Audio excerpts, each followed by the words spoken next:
Joshua chapter 10 verses 12 and 13 say this: Then Joshua spoke to the Lord on the day when the Lord turned the Amorites over to the sons of Israel. And he said in the sight of Israel, Sun, stand still at Gibeon, and moon at the valley of Ajalon. So that the sun stood still, and the moon stopped, until the nation avenged themselves of their enemies. Is it not written in the book of Jashar that the sun stopped in the middle of the sky and did not hurry to go down for about a whole day? Joshua is one of my favorite characters in the Bible. And if you read the whole book of Joshua, you see how Joshua was a man of God. He was a true leader.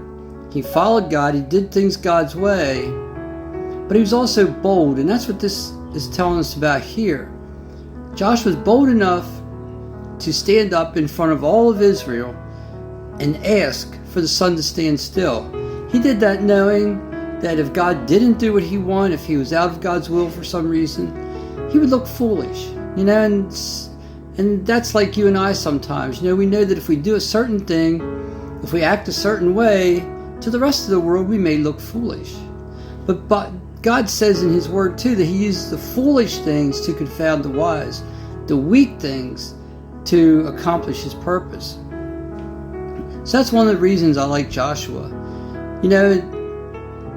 But when he prayed this prayer, he prayed it in God's will. He didn't just come up with this on his own, because at this point in time, God had promised that the Amorites and the other 5 kings that were against Gibeon, whom Joshua was defending, God had promised him that not one of them would stand. That's what he told Joshua earlier.